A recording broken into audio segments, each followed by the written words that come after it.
Hello दोस्तों, नमस्कार। मैं आनंद कुमार यादव आपके YouTube चैनल सक्सेसफुल 2.0 पर आपका स्वागत करता हूं। आज हम लोग आयुर्वेद के इतिहास का दूसरा क्लास देखेंगे। वैसे तो आपका क्लास 5वां होगा, लेकिन हम लोग जो आयुर्वेद का इतिहास हम लोग पढ़ रहे हैं उसका दूसरा 3-4 क्लासों में हमने आयुर्वेद के शब्दों को जाना था। ठीक है, तो आइए हम लोग दूसरे क्लास में देखते हैं आयुर्वेद का। दूसरा क्लास में क्या है? आयुर्वेद का मौलिक सिद्धांत। हम लोग क्या पढ़ना है? आयुर्वेद का मौलिक सिद्धांत। आयुर्वेद का मौलिक सिद्धांत क्या क्या है उसे हम लोग देखेंगे। हेडिंग डाल लीजिए, आयुर्वेद का मौलिक, आयुर्वेद का मौलिक सिद्धांत। हेडिंग क्या है? आयुर्वेद का मौलिक सिद्धांत। ठीक है, आयुर्वेद का मौलिक सिद्धांत। देखिए दिखाई दे रहा है कि नहीं? आपको दिखाई नहीं दे रहा है? एक मिनट। हाँ, अब सही दिख रहा है। तो क्या है हेडिंग? आयुर्वेद का मौलिक सिद्धांत। ठीक है, अब मौलिक सिद्धांत कौन कौन से हैं उन सबको लिखेंगे। आयुर्वेद के मौलिक सिद्धांत कितने बताए गए हैं? 10 बताए गए हैं। ठीक है, 10 सिद्धांत को हम लोग लिखेंगे। पहला क्या है? पहला है त्रिगुण। पहला सिद्धांत क्या है? त्रिगुण। आयुर्वेद का पहला सिद्धांत क्या है? त्रिगुण। दूसरा क्या है? पंचमहाभूत। दूसरा क्या है? पंचमहाभूत। महाभूत। ठीक है, त्रिगुण हो गया, पंचमहाभूत हो गया। उसके बाद तीसरा क्या है? त्रिदोष। दूसरा, तीसरा, चौथा, 5वां, 6, 7, 8, 9, 10। ठीक है, इन 10 को हम लोग पढ़ेंगे। तीसरा क्या है? त्रिदोष। त्रिदोष। ठीक है, त्रिदोष हो गया। और चौथा का सप्त धातु एवं ओज। चौथा क्या है? सप्त धातु एवं ओज। सप्त धातु एवं ओज। पांचवा क्या है? द्रव्यादि पदार्थ। द्रव्यादि पदार्थ। ठीक है, पांचवा क्या है? द्रव्यादि पदार्थ। पांचवा क्या है? द्रव्य आदि पदार्थ। छठवां क्या है? अग्नि एवं स्रोतस। छठवां क्या है? अग्नि एवं स्रोतस। स्रोतस। छठवां क्या हो गया? अग्नि एवं स्रोतस। सातवां क्या हो गया? द्रव्यगत रसायन पंच पदार्थ। सातवां क्या हो गया? द्रव्यगत रसायन, द्रव्यगत रसायन, द्रव्यगत रसादि पंच पदार्थ। रसादि, रसादि पंच पदार्थ। द्रव्यगत रसादि पंच पदार्थ। आठवां क्या है? आत्मा परमात्मा। आत्मा परमात्मा। आठवां क्या हो गया? आत्मा परमात्मा। नौवां क्या हो गया? चरक मत चतुर्विंशति। चरक। नौवां क्या है बताइए? नौवां हो गया चरक मत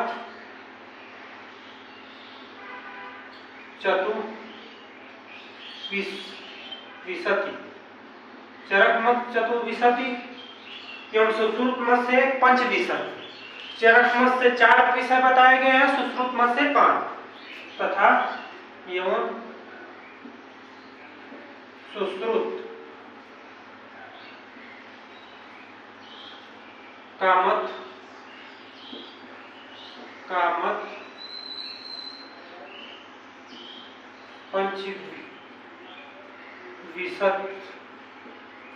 पंचविंशत तत्व।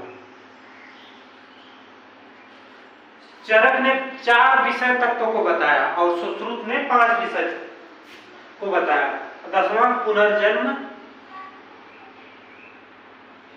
पुनर्जन्म, पुनर्जन्म और मोक्ष।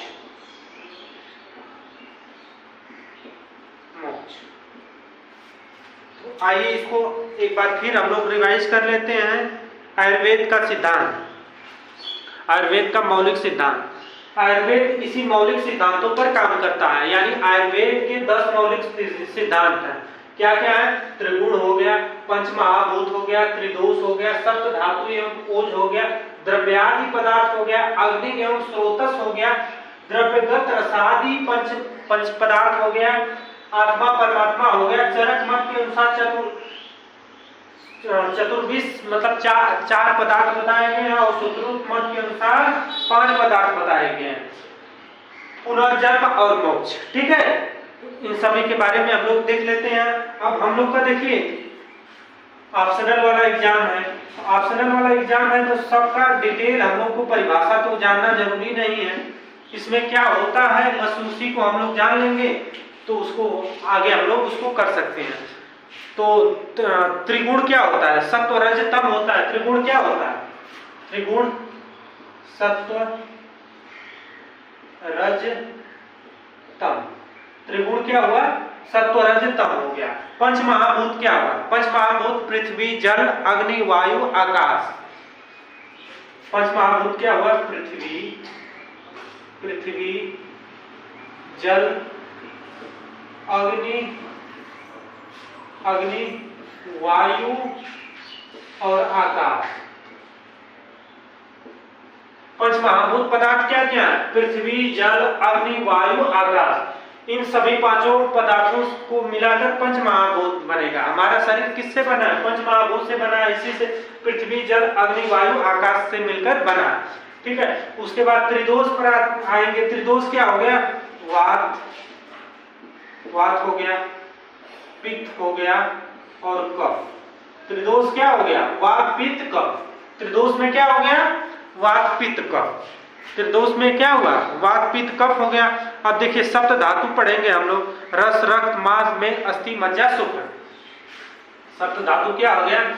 रस हो गया, रक्त हो गया, रस रक्त मांस में, रस रक्त मांस में अस्थि मज्जा, अस्थि मज्जा शुक्र। देखिए 1 2 3 4 5 6 7 हो गया ना। रस रक्त मांस मेद अस्थि मज्जा शुक्र। सप्त धातु क्या हो गई?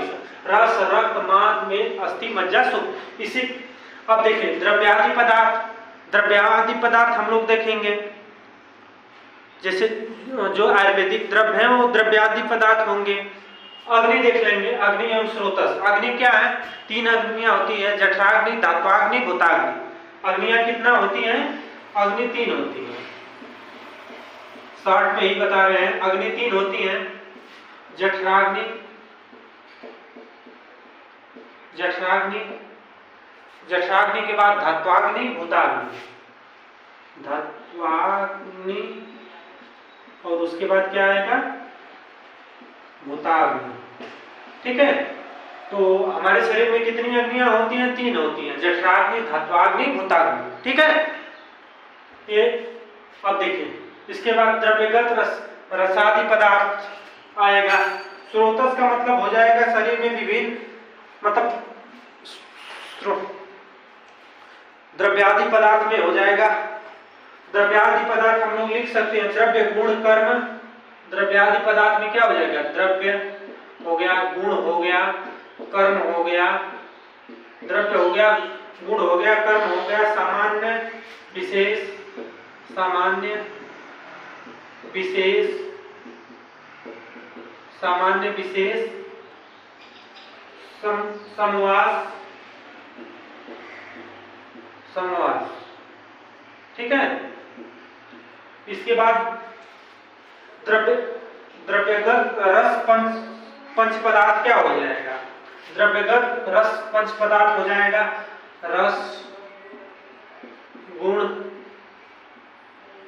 वीर्य विपाक, वीर्य विपाक, वीर्य विपाक और प्रभाव, प्रभाव का मतलब शक्ति। द्रव्यगत रसादि पंच पदार्थ, पंच पदार्थ मतलब किसी पदार्थ का रस होगा, उसका गुण होगा, उसका वीर्य होगा, उसका विपाक होगा, उसका प्रभाव। मान लीजिए कोई प्लांट है, कोई पौधा है, तो उसका अपना एक रस होता है, उसका अपना एक गुण होता है कि वो क्या कार्य करेगा, उसका वीर्य होता है, शीत वीर्य, उष्ण वीर्य, और विपाक होता है, प्रभाव होता है। ठीक है, तो उसके बाद हम लोग आत्मा परमात्मा, आत्मा परमात्मा है। ठीक है, आयुर्वेद में आत्मा परमात्मा बताया गया। फिर चरक, चतुर्बीज और सुश्रुत पंचबीज बताया गया है। उसके बाद पुनर्जन्म, पुनर्जन्म के बारे में बताया गया। तो एक बार मैं फिर से इसको रिवाइज कर दे रहा हूँ, फिर उसके बाद नेक्स्ट टॉपिक हम लोग देखेंगे। देखिए आपके इम्पोर्टेंट, आपका जो एग्जाम में इम्पोर्टेंट था उसको हमने बता दिया है। जैसे आयुर्वेद के मौलिक सिद्धांत, आपसे एग्जाम में पूछ सकता है कि आयुर्वेद के मौलिक सिद्धांत कितने होते हैं, तो आयुर्वेद के मौलिक सिद्धांत 10 होते हैं। क्या क्या होते हैं, त्रिगुण होते हैं, पंचमहाभूत, त्रिदोष, सप्त धातु एवं ओज होता है, द्रव्यादि पदार्थ होता है, अग्नि एवं स्रोतस होता है, द्रव्यगत रसादि पंच पदार्थ होता है, आत्मा परमात्मा, चरक मत, चतुष्विद शक्ति एवं सुश्रुत मत, पंचविद शक्ति और पुनर्जन्म और मोक्ष होता है। ठीक है, तो ये आयुर्वेद के 10 सिद्धांत बताए गए हैं। तो इसमें त्रिगुण में क्या होता है, सत्व रज तम होता है। त्रिगुण क्या होता है, सत्व रज तम होता है। जैसे एग्जाम में आपसे पूछ दे त्रिगुण क्या है, सत्व रज तम हो गया। पंच महाभूत क्या हो गया, पृथ्वी जल अग्नि वायु आकाश हो गया। त्रिदोष क्या हो गया, वात पित्त कफ हो गया। सप्त धातु क्या हो गया, रस रक्त मांस मेद अस्थि मज्जा शुक्र हो गया। द्रव्यादि पदार्थ क्या हो गया, द्रव्य गुण कर्म सामान्य विशेष समवास। ठीक है, अग्नि कितनी होती है, मनुष्य के शरीर में अग्नियां कितनी होती है, मनुष्य के शरीर में 3 अग्नि होती है, जठराग्नि, धात्वाग्नि, भूताग्नि। और द्रव्यगत रसादि पंच पदार्थ क्या है, रस गुण वीर्य विपाक प्रभाव। किसी भी प्लांट, किसी भी औषधि का एक अपना रस होता है, उसका गुण होता है, उसका वीर्य होता है, उसका विपाक होता है, उसका प्रभाव होता है। और उसके बाद आत्मा परमात्मा आप लोग जानते ही होंगे, चरक मत, चतुष्विद गति और सुश्रुत मत, पंचविद गति तत्व। उसके बाद पुनर्जन्म और मोक्ष। इसके बाद हम लोग नेक्स्ट और टॉपिक डालेंगे हम लोग आयुर्वेद का प्रयोजन। आयुर्वेद का प्रयोजन,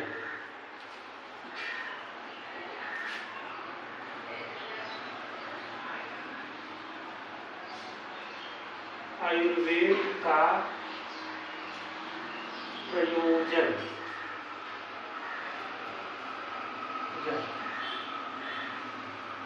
आयुर्वेद का प्रयोजन, आइए हम लोग देखते हैं आयुर्वेद का प्रयोजन। देखे दिख रहा है, हाँ अब दिख रहा है। आयुर्वेद का प्रयोजन, आयुर्वेद का प्रयोजन का मतलब क्या, किसी व्यक्ति को स्वस्थ रहने के लिए और रोगी को रोग मुक्त होने के लिए हेतु लिंग और औषधि का ज्ञान ही आयुर्वेद का प्रयोजन है। इसकी परिभाषा क्या है, किसी व्यक्ति को स्वस्थ किसी व्यक्ति को स्वस्थ रहने के लिए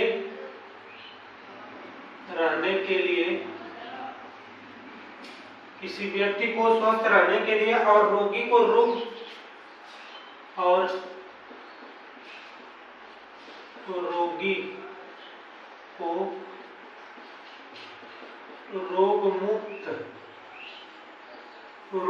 रोग मुक्त होने के लिए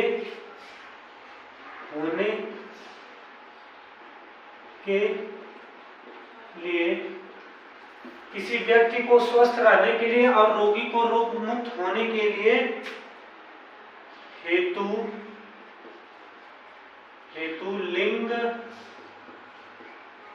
हेतु लिंग और औषधि का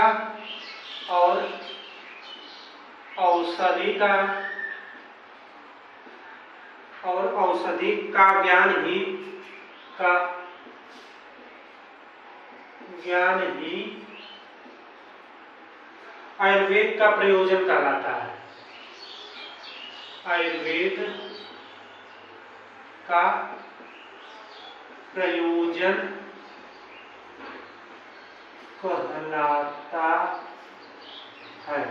मतलब समझिए आयुर्वेद का प्रयोजन मतलब ये समझ में आ रहा है कि किसी स्वस्थ व्यक्ति के स्वस्थ रहने के लिए और रोगी व्यक्ति को रोग मुक्त होने के लिए जो लिंग हेतु लिंग और औषधि का ज्ञान बताया गया है वही आयुर्वेद का प्रयोजन है। यानी आयुर्वेद का महत्व तो क्या है, जैसे कोई स्वस्थ व्यक्ति है वो स्वस्थ कैसे रहेगा, क्या खाएगा, क्या खाएगा, कैसे रहेगा, उसका रहन सहन खान पीन जो निर्भर होता है आयुर्वेद का वो प्रयोजन कहलाएगा। ठीक है, आयुर्वेद का प्रयोजन समझ में आया कि नहीं।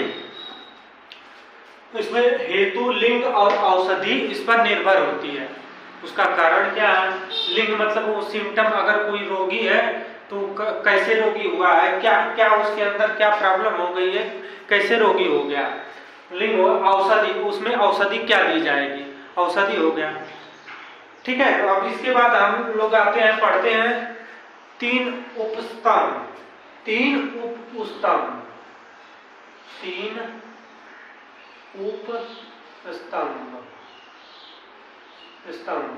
तीन उपस्तंभ क्या हो गया, तीन उपस्तंभ हो गया आहार निद्रा ब्रह्मचर्य।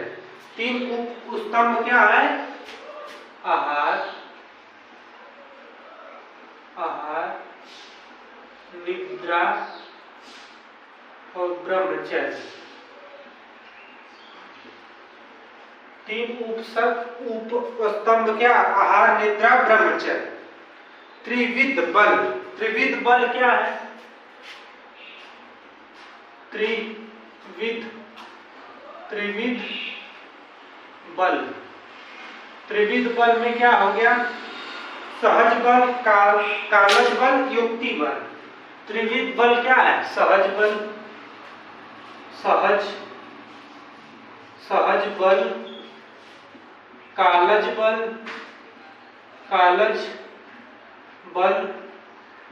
और क्या है, सहज बल, कालज बल और क्या है, युक्ति बल। ठीक है, लास्ट वाला क्या है, युक्ति बल। युक्ति बल। उसके बाद हम लोग आते हैं तीन रोग मार्ग। जो रोग का तीन मार्ग होता है उसे हम लोग पढ़ेंगे, तीन रोग मार्ग। तीन रोग मार्ग। तीन रोग मार्ग क्या क्या है, शाखा, मर्मास्थि, संधि, कोष्ठ। क्या क्या है इसमें, शाखा,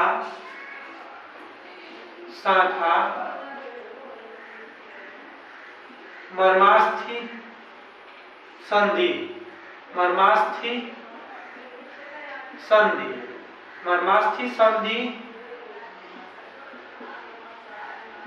मर्मास्थि, संधि और क्या है, कोष्ठ। शाखा क्या है इसमें, रक्त आदि धातुएं, त्वचा, बाह्य रोग मार्ग। मर्मास्थि संधि में मर्म, वस्ति, हृदय, गुर्दा। यानी मर्मास्थि संधि का मतलब पेट के अंदर का, जैसे वस्ति हो गया, हृदय हो गया, गुर्दा हो गया, अस्थि संयोग का माध्यम। कोष्ठ क्या हो गया, महास्त्रोतोष कोष्ठ, अमाशय, अग्नाशय, कक्वाशय, मूत्राशय, रक्तवाशय, हृदय, कुंडूस, फुफ्फुस। ये क्या हो गए, कोष्ठ में आ गए। तीन रोग मार्ग क्या, शाखा, मर्मास्थि, संधि, कोष्ठ। ठीक है, अब इसके बारे में भी जानना आप लोगों को जरूरी होगा। तो पहले हम लोग ऊपरी जान लेते हैं तीन रोग मार्ग क्या है। अब इसके बाद त्रिविध विषक क्या है, त्रिविध विषक, त्रिविध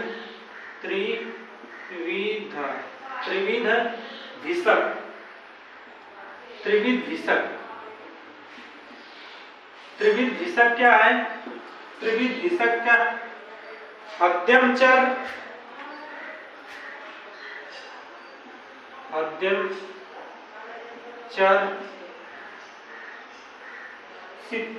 सिद्धा संधि, सिद्धा संधि,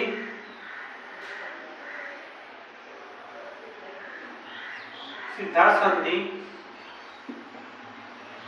सिद्धा संधि। इसके बाद क्या, वैध गुण से युक्त, वैध गुण से युक्त, वैध गुण से युक्त। हृदयचर क्या होता है? हृदयचर होता है झोला छाप डॉक्टर। हृदयचर क्या होता है? जो बिना डिग्री वाला डॉक्टर होता है, हृदयचर होता है झोला छाप डॉक्टर। सिद्धा संधि, सिद्धा संधि का मतलब होता है जो चिकित्सक नहीं है फिर भी दवा देता है। ये क्या हो गया? जो चिकित्सक नहीं है, जो चिकित्सक नहीं है फिर भी दवा देता है। सिद्धा संधि क्या हो गया? जो चिकित्सक नहीं है फिर भी दवा देता है। वैध युक्त, वैध गुण युक्त, वैध गुण युक्त क्या हो गया? डिग्री वाला डॉक्टर। वैध गुण युक्त क्या हो गया? डिग्री वाला, डिग्री वाला डॉक्टर।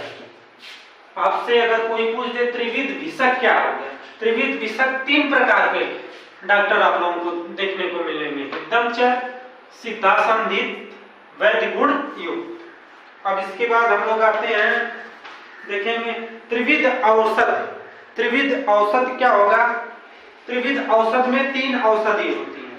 त्रिविध औषध, त्रिविध, त्रिविध औषध, त्रिविध औषध। ठीक है, त्रिविध औषध हम लोग देखते हैं। त्रिविध औषध, त्रिविध औषध क्या क्या होता है उसको हम लोग देखते हैं। त्रिविध औषध में त्रिविध औषध में 3 औषधि होती है। क्या क्या है?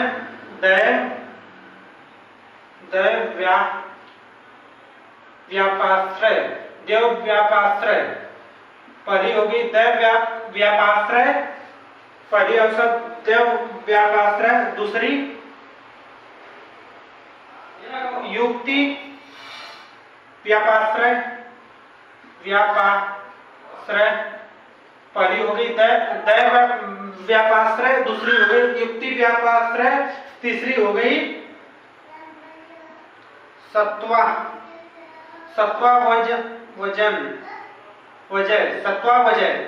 तीसरी क्या हो गई? सत्वावजय। तो इसको हम लोग फिर से रिवाइज कर लेते हैं। आयुर्वेद का प्रयोजन, हमने आपको आयुर्वेद का प्रयोजन बताया। आयुर्वेद का प्रयोजन का मतलब आयुर्वेद का उद्देश्य। आयुर्वेद का उद्देश्य क्या है कि किसी व्यक्ति को स्वस्थ रहने के लिए और रोगी को रोग मुक्त होने के लिए जो हेतु लिंग औषधि का ज्ञान ही आयुर्वेद का प्रयोजन कहलाता। मतलब स्वस्थ व्यक्ति को कैसे रहना है और रोगी व्यक्ति को कैसे क्या करना है, वो आयुर्वेद का प्रयोजन, उसी को आयुर्वेद का प्रयोजन कहते हैं। यानी आयुर्वेद का उद्देश्य क्या है कि स्वस्थ व्यक्ति के स्वास्थ्य की रक्षा करना और रोगी के रोग को दूर करना आयुर्वेद का प्रयोजन है। ठीक है, उसके बाद हम लोग आते हैं त्रिउपस्तंभ। त्रिउपस्तंभ क्या है? आहार, निद्रा, ब्रह्मचर्य। व्यक्ति का 3 उपस्तंभ क्या है? आहार, निद्रा, ब्रह्मचर्य। व्यक्ति भोजन करेगा, नींद लेगा और ब्रह्मचर्य का पालन करेगा। यही 3 उपस्तंभ है। त्रिविध बल क्या है? त्रिविध बल सहज बल, कालज बल, युक्ति बल। त्रिविध बल क्या है? सहज बल, कालज बल, युक्ति बल। 3 रोग मार्ग क्या है? शाखा, मर्मस्थि, संधि, कोष्ठ। ठीक है, तो उसके बाद हम लोग आते हैं त्रिविध भिषक। त्रिविध भिषक का मतलब क्या होता है? भिषक का मतलब क्या होता है? चिकित्सक, डॉक्टर। त्रिविध भिषक हृदयचर। हृदयचर का मतलब झोला छाप डॉक्टर, जो ट्रेनिंग न किया हो, जिसके पास कुछ नॉलेज न हो, डॉक्टरी का काम कर रहा हो, हृदयचर करते हैं। हृदयचर सिद्ध संधि उसे कहते हैं जिसे जिसे चिकित्सा जो चिकित्सक नहीं है फिर भी दवा दे रहा है, सिद्धा संधि कहते हैं। वैध गुण से युक्त, वैध गुण से युक्त डिग्री वाला, जैसे वैद की जो पढ़ाई किया है, जो वैद की डिग्री लिया है उसे वैद गुण से युक्त उसको उसके अंदर रखते हैं। त्रिविध औषधि में वैध व्यापाश्रय, युक्ति व्यापाश्रय, सत्वाजय, यही होगा त्रिविध औषधि। और इसके बाद हम लोग और आगे हम लोग देखते हैं तीन आयतन क्या है, अर्थ, कर्म और काल। तीन आयतन क्या है, अर्थ, कर्म और काल। अब इसमें अर्थ का मतलब क्या होता है उसे हम लोग देख लेते हैं। अर्थ का मतलब होता है इंद्रियों के पंचबीस को अर्थ कहते हैं। इंद्रियों के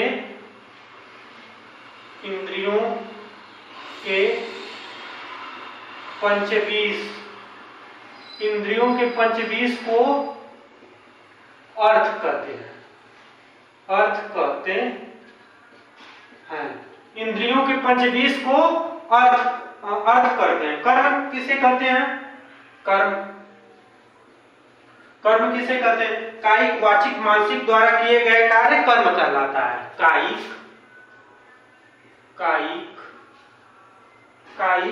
वाचिक,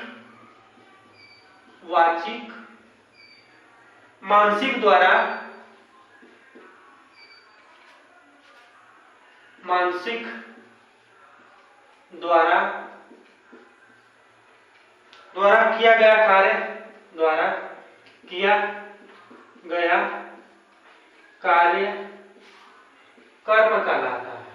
कर्म कहलाता है। कायिक, वाचिक, मानसिक द्वारा किया गया कार्य क्या कहलाता है, कर्म कहलाता है। अब कर्म के बाद काल आ गया। काल शीत, उष्ण, वर्षा को काल कहते हैं। शीत ऋतु आ गई, उष्ण मतलब गर्मी और वर्षा को काल कहते हैं।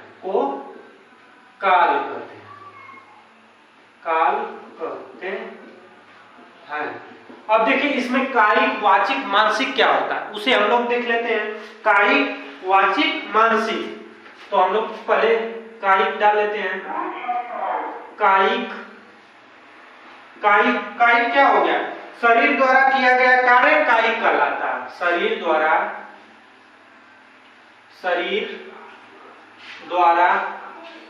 किया गया कार्य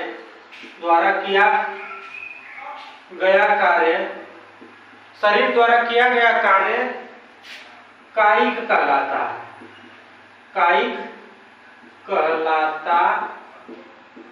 है। शरीर द्वारा किया गया कार्य क्या कहलाता है, कायिक कहलाता है। वाचिक क्या कहलाता है, बोलकर किया गया कार्य वाचिक कहलाता है।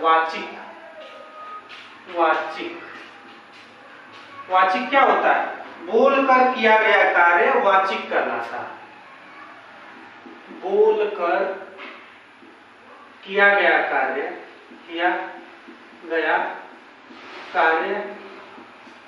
वाचिक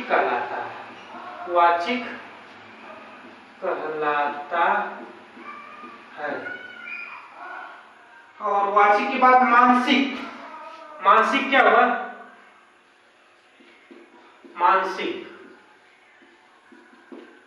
दिमाग से किया गया कार्य मानसिक कहलाता है।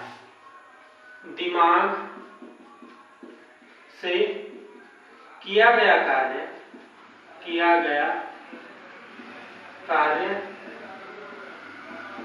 मानसिक कहलाता है।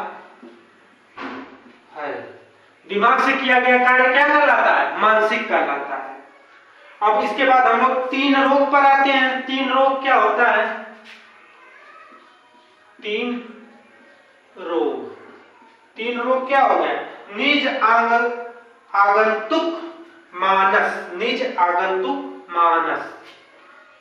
निज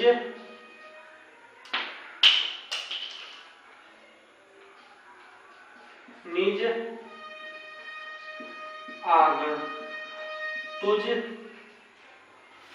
आगंतुक, आगंतुक, मानस, निज, आगंतुज, मानस। निज क्या हो गया? अब इसमें हम लोग निज जान लेते हैं। निज क्या है? निज क्या है? शरीर वात आदि दोष जनित, शरीर के अंदर वात पित्त कफ रोग होता है। मतलब निज में क्या हो गया? शरीर के अंदर, शरीर के अंदर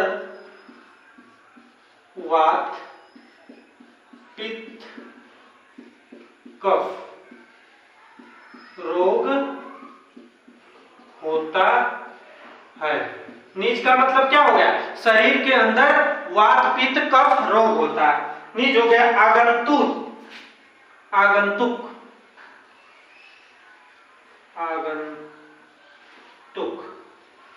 आगंतुक का मतलब क्या हो गया? किसी के द्वारा दिया गया रोग, किसी के द्वारा, किसी के द्वारा दिया गया रोग, दिया गया रोग। जैसे में हो जाएगा एक्सीडेंट,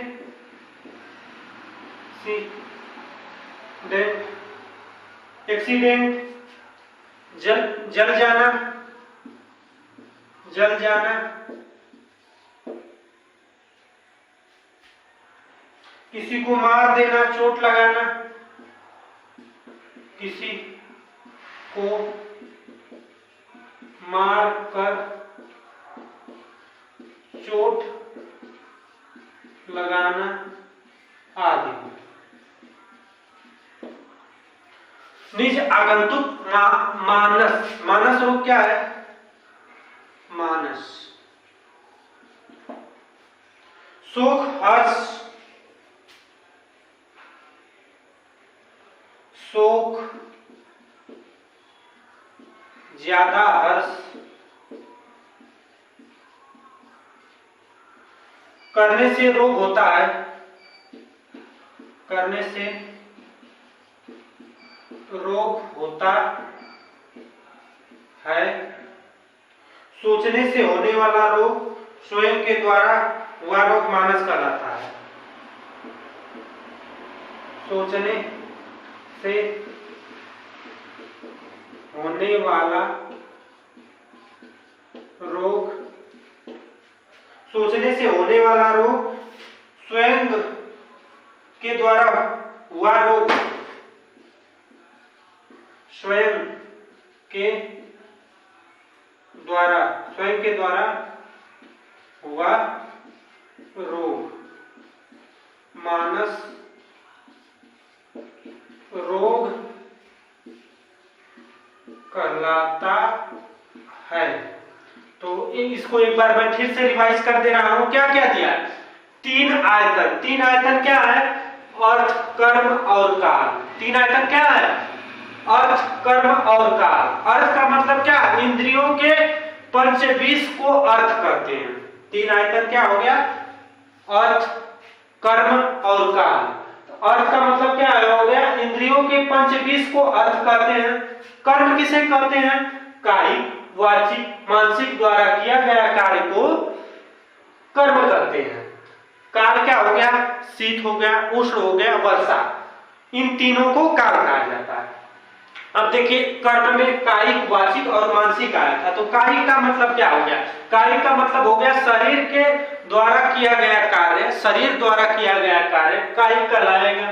वाचिक बोलकर, किसी को बोलकर करवाया गया कार्य या बोलकर किया गया कार्य वाचिक कहलाएगा। जैसे हम बोलकर आपको बता रहे हैं, ये वाचिक में आ जाएगा। बोलकर किया गया कार्य वाचिक कहलाएगा।